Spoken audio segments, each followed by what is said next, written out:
Pertama kali yang teman-teman harus lakukan ketika sudah yakin bahwa teknologi ini bagus, teman-teman harus lebih lagi yang namanya menumbuhkan rasa keyakinan kita. Dengan cara apa? Salah satunya atau beberapa cara yang kita lakukan adalah meyakini bahwa yang kita bawa itu adalah teknologi yang harus teman-teman atau peternak itu rasakan. Nah, karena apa? Karena memang manfaat ini sangat luas, sehingga kita juga harus tahu, yakini diri sendiri bahwa ini untuk siapa produknya. Kira-kira ada yang beli atau tidak? Kira-kira setelah ini mau digunakan untuk apa kalau sudah beli dari kantor? Nah, sehingga kita harus yakin dulu bahwa yang namanya tujuan dari adanya peternak ini digunakan untuk peternakan. Peternakan, baik itu ikan, baik itu udang, ataupun hewan-hewan ternak seperti sapi, kambing, dan juga ikan. Ayam. Nah, jadi kalau kita bicara ternak, kita bicara hewan-hewan yang bisa dimakan di darat. Nah, kita bisa yakini dulu bahwa banyak sekali potensi yang ada dari peternakan. Kalau kita lihat datanya itu sangat banyak. Yang saya angkat di sini adalah yang paling real saja. Kebutuhan kita kondisi saat ini, contoh satu ya. Saya baru bicara sapi, belum ayam, belum kemudian kambing, domba. Nah, sapi ini memang sangat tinggi sekali potensinya. Mengapa? Karena kebutuhan nasional itu belum cukup. Nah, sehingga para peternak itu harusnya bisa meningkatkan produksi ternaknya. Nah, salah satunya apa? Karena memang peternak itu tidak tahu menau. Seringkali mereka beternak tidak atau lama sekali panennya, kemudian ada gagal panen dan lain sebagainya. Di sanalah kita harus bantu. Nah, sehingga produksi dalam negeri ini baru tercukupi sekitar 400.000 ton. Nah, padahal kebutuhannya 700.000 ton. Sehingga ini sangat miris kalau kita lihat bahwa sebetulnya kita ini negara agraris, negara yang kaya, tetapi memang belum bisa mencukupi kebutuhan pangan diri kita sendiri. Nah, sehingga kita harus membantu para peternak kita, apalagi amunisi kita sudah ada, mudah-mudahan dalam waktu dekat ya, dalam waktu dekat sudah hadir kembali, karena tadi sudah dalam proses, semuanya proses, teman-teman juga siapkan gudangnya, siapkan tempat penyimpanan itu untuk kita display yang namanya peternak ini, untuk membantu para peternak untuk menangani masalahnya dalam meningkatkan produksinya. Nah, sehingga peluang ini sangat besar dan harus ditunjang dengan teknologi dan juga manajemen yang baik. Nah, jadi kalau kita sudah punya teknologi ini, inilah sebetulnya yang mereka tunggu-tunggu. Banyak sekali juga yang sudah menyampaikan, banyak peternak Pak yang sudah menanyakan, peternak kapan lagi datangnya, kapan open ordernya, dan lain sebagainya. Sehingga momen inilah momen yang sangat penting untuk kita tahu, kita bisa membantu, dan jika teman-teman juga sudah bisa memasarkan, otomatis mendapatkan nilai lebih lainnya yang juga bisa bermanfaat bagi kita ke depannya. Nah, kita bahas dari sini. Kita kupas dari awal ya. Karena memang kalau kita tahu peternak, nanti kita akan lebih kupas lagi dalamnya, tentu kita juga harus tahu luarnya. Nah, kalau ibarat kupas, kita akan membuka tadi. Kalau kulit, ada kulitnya kita kupas. Kita harus tahu isinya apa. Nah, tetapi kita juga harus tahu pelan-pelan dari luarnya. Nah, kondisi yang ada sekarang, yang peternak tadi itu tanyakan, ragukan, itu bahwa memang mereka belum menemukan metode yang tepat dalam meningkatkan produksinya.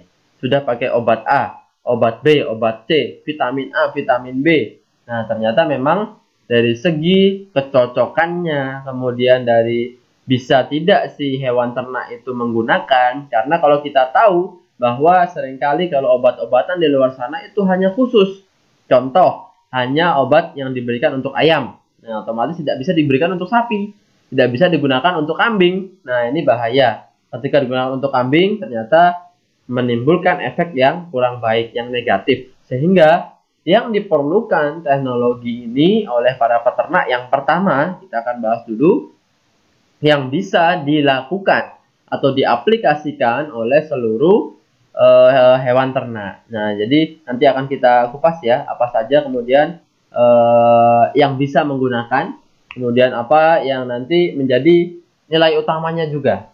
Nah, yang pertama itu mudah digunakan, diaplikasikan, dan tidak menimbulkan zat atau hal yang berbahaya bagi hewan ternaknya. Sehingga kalau kita tidak sengaja kekurangan dosis misalnya, atau kelebihan dosis, yang menjadi catatan obat-obatan di luar sana kan kalau itu kita kebanyakan dosisnya berbahaya bagi ternaknya. Nah, ternyata kalau dengan teknologi NASA ini tidak masalah. Tapi kita juga sudah menetapkan dosis yang ideal. Silahkan teman-teman nanti kondisikan di lapangan.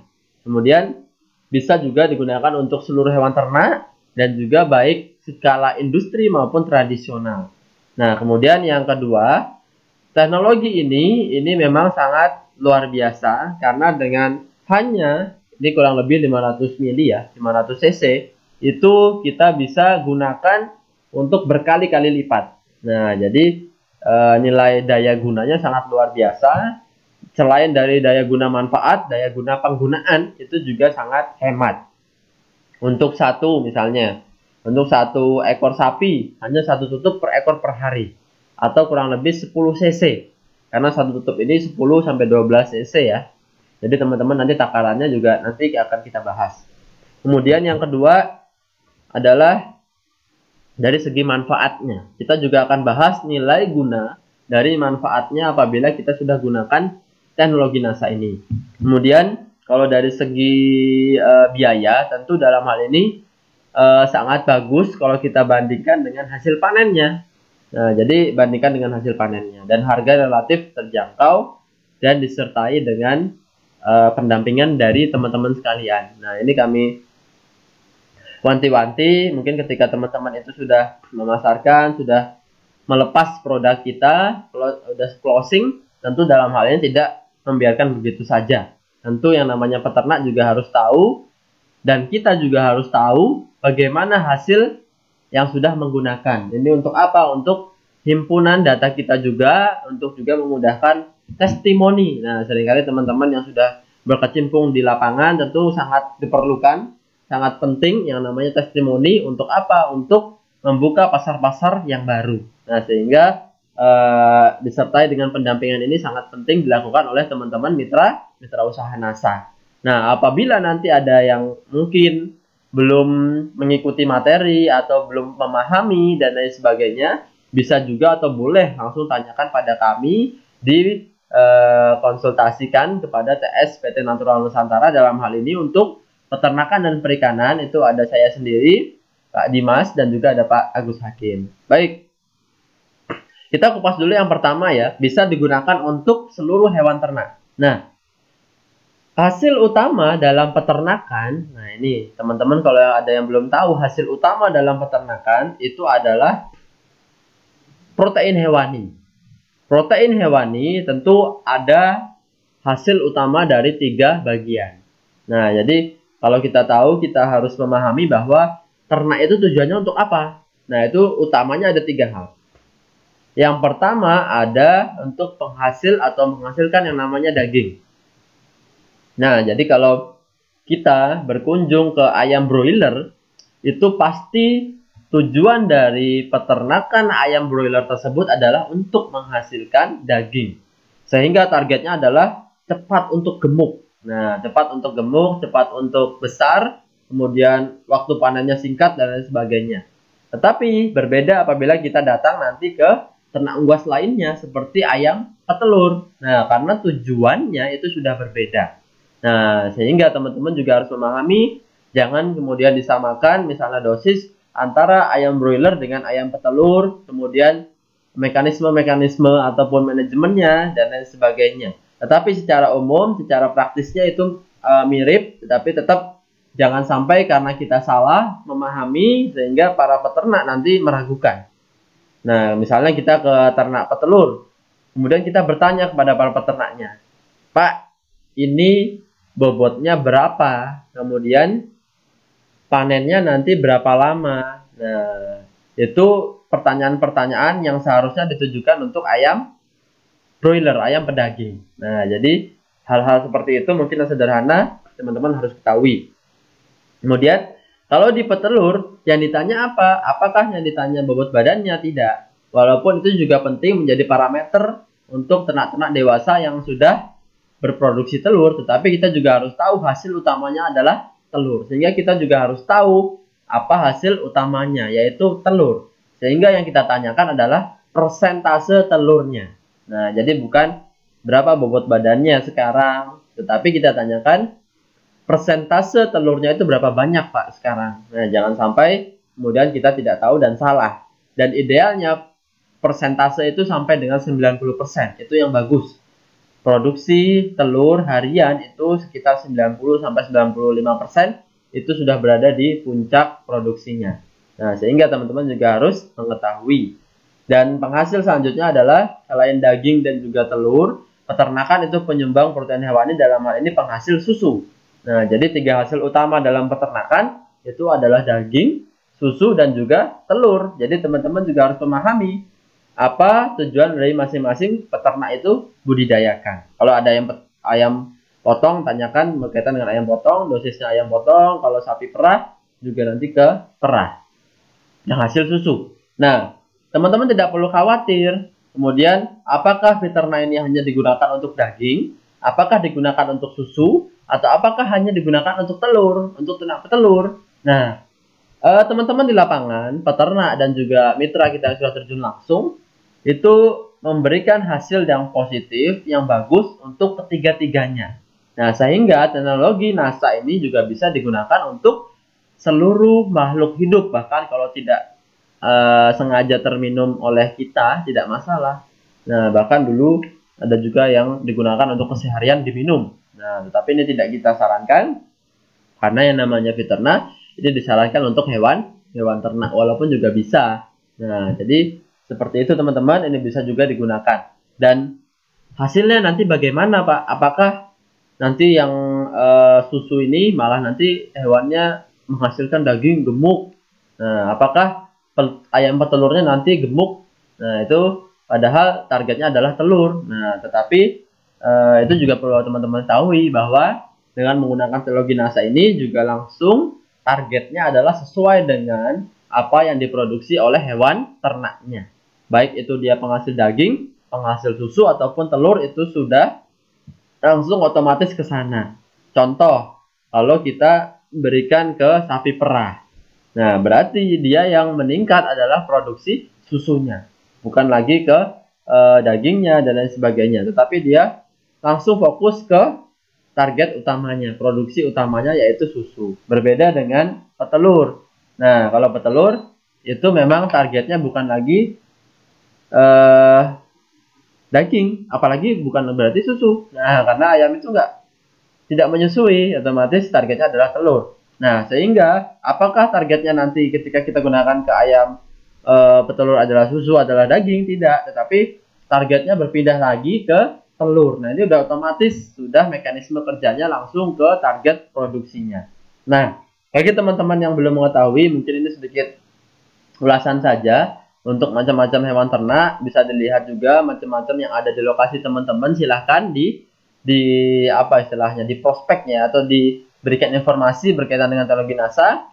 Kalau untuk pedaging, biasanya yang kita sangat ketahui, sangat pahami, memang kan biasanya ada sapi, ada kambing, ada domba, ada ayam, itu penghasil daging. Ada bebek. Kalau bebek ini itik, itu biasanya itik peking, itu yang digunakan untuk menghasilkan daging kerbau. Nah, untuk wilayah-wilayah timur biasanya ada juga babi, Sumatera juga ada, di Kalimantan juga ada, itu juga penghasil dari daging. Kemudian juga kalau untuk penghasil susu itu umumnya ada hewan-hewan perah. Nah, hewan perah yang paling utama itu adalah sapi perah. Nah, ini jadi di daerah-daerah tertentu, daerah-daerah tinggi, itu adalah kita gunakan peternaknya biasanya untuk meningkatkan produksi dan kualitas dari susu sapi. Nah, ini ketika saya dulu pernah ke Lumajang, kalau teman-teman Lumajang hadir ya, nah itu memang di daerahnya karena dingin, itu digunakan untuk sapi perah. Nah, di daerah tinggi, daerah dataran tinggi, itu memang cocok sekali untuk penghasil hewan yang tujuannya adalah susu. Baik itu sapi ataupun kambing, biasanya kambing etawa ya. Penghasil susu itu kambing etawa, bukan kambing Bligon, bukan kambing kacang, bukan kambing Jowo, bukan juga domba Garut, itu beda. Tapi penghasil Susu itu ada sendiri, kalau kambing biasanya ada PE, ada juga sanen, dan lain sebagainya, itu juga bisa menghasilkan susu. Kemudian juga kerbau. Kerbau juga umumnya digunakan dipanen juga susunya. Nah, ini salah satu kerbau yang unggul untuk menghasilkan susu adalah kerbau murah namanya. Biasanya juga ada di daerah Cirebon itu juga ada, yaitu ditujukan untuk penghasil susu. Nah, pedaging sudah, penghasil susu sudah, penghasil telur itu juga banyak sekali jenisnya. Yang utama adalah ayam petelur. Nah, jadi kalau kita tahu bahwa setiap hari keseharian kita membeli telur, yaitu yang mayoritas adalah telur ayam petelur. Berbeda jenisnya. Apakah ayam pedaging bisa bertelur? Itu tidak bisa. Apakah ayam petelur itu bisa menghasilkan daging? Itu bisa apabila sudah akhir, sudah tidak lagi produksi telur. Sehingga yang khusus menghasilkan telur itu jenis ayam yang khusus. Nah, jenis ayam yang khusus, sehingga perlakuannya untuk ayam-ayam petelur ini juga khusus. Nah, jadi ini ya, ada ayam petelur, kemudian kalau telur bebek tentu dari bebek, dari itik. Telur itik ya biasanya yang bertelur tuh telurnya banyak adalah itik. Kemudian kalau puyuh, telur puyuh tentu dihasilkan dari ayam, dari burung puyuh. Nah, ini juga sudah banyak sekali beberapa daerah testimoninya juga hasil yang positif banyak sekali. Silahkan bagi teman-teman yang mungkin dirasa peternaknya itu belum mengetahui informasi terkait dengan Fiterna, dengan teknologi NASA diberikan informasi yang niat kita sebetulnya hanya ingin membantu mereka meningkatkan produktivitasnya. Nah, jadi jangan kemudian hanya semata-mata kita ingin agar produk kita laris, tetapi kita juga harus sisipkan apa yang menjadikan keunggulan dan kualitas sehingga nanti bisa memberikan nilai lain, kebarokahan, kemudahan, dan kelancaran untuk semuanya. Dan ini kita mulai kupas saja. Kemudian apa yang menjadikan hal itu terjadi atau hal positif yang teman-teman peternak itu rasakan itu gara-gara apa? Nah, ternyata setelah kita tahu, kita kupas. Tadi kalau teman-teman sudah lihat luarnya ya, luarnya kan tentu peternakan, kemudian apa saja klasifikasi hewan ternak, tujuannya apa. Nah, itulah yang teman-teman bisa jadikan target sasaran dari Fiterna tersebut. Nah, tetapi kita juga harus tahu bahwa dalam amunisi kita, dalam tembakan kita ini, kita harus tahu bahwa peluru apa yang ada di dalamnya. Sehingga kita tidak menyasar atau tidak sudah di depan target, tetapi kita tidak menembak atau tidak tepat sasaran. Nah, sehingga kita juga harus tahu apa kemudian komposisi, manfaat, dan lain sebagainya. Itu juga akan kita kupas dalam kesempatan pada pagi hari ini.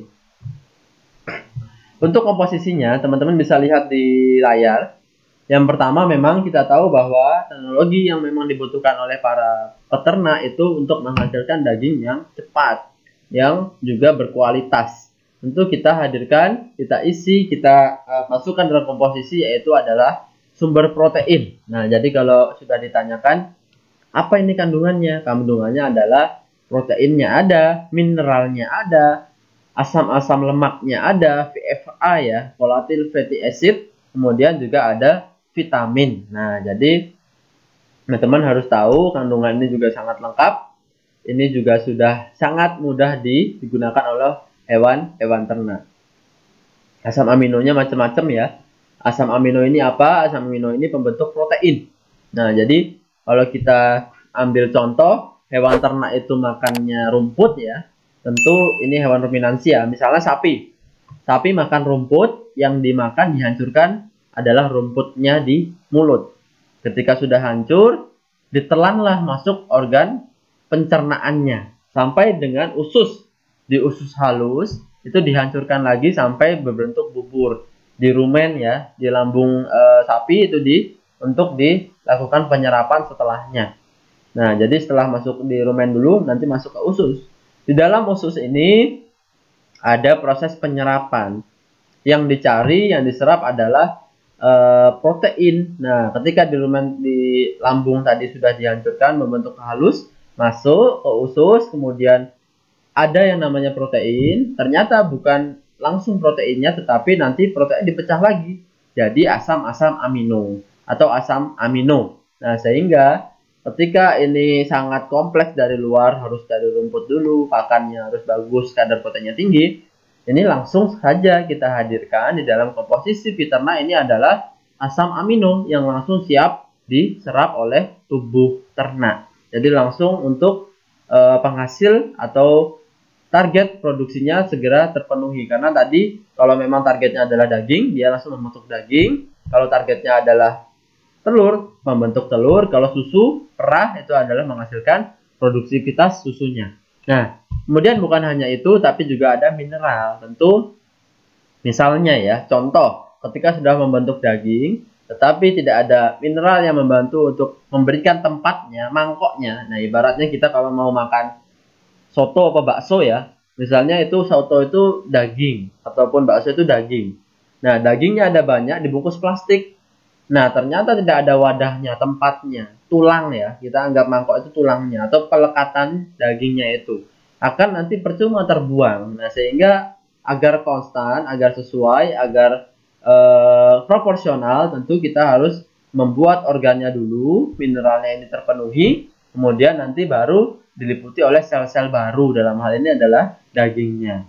Jangan sampai kemudian tidak ada tempatnya dia untuk timbul atau tumbuh. Kalau di manusia nggak masalah ya. Kalaupun ternak mungkin nanti sampai batasnya nggak apa-apa. Jadi nanti numpuk-numpuk saja menjadi gendut dan lain sebagainya. Kalau di hewan ternak seringkali akan sedikit kesusahan untuk kegiatan exercise-nya. Tapi tidak apa-apa, itu pun bagus untuk proses penggemukan. Kemudian ada yang namanya asam-asam lemak terbang ini. PFA ini kalau teman-teman jarang dengar, biasanya kalau peternak yang sudah lama membudidayakan ini tahu PFA itu asam-asam lemak yang memang sangat dibutuhkan untuk penghasil target produksinya, penghasil daging, susu ataupun telur. Kemudian juga ada vitamin. Nah, jadi dalam teknologi NASA ini ada yang namanya vitamin, sehingga seringkali para peternak ayam broiler atau teman-teman kita di lapangan yang menggunakan ayam broiler, yang seringkali juga mereka sudah menggunakan vitamin dari mungkin produk lain atau pabrikan lain, sehingga itu bisa digantikan, substitusikan dengan teknologi NASA. Ini bisa menggantikan vitamin yang ada di luaran sana. Tetapi kalau untuk antibiotik, kemudian vaksin itu tetap, karena memang fungsinya vitamin itu berbeda dengan antibiotik dan juga beda dengan vaksin. Sehingga yang bisa digantikan dengan teknologi NASA adalah vitaminnya. Ataupun nanti kalau mau mineralnya dikurangi silahkan. Kalau untuk broiler biasanya yang diberi tambahan adalah vitaminnya. Mineral jarang. Mineral seringkali ditambahkan di hewan-hewan ternak besar, sapi biasanya ada juga tambahan-tambahan dari mineral-mineral dari luar. Ataupun ada yang namanya mineral block. Nah, itu juga ada.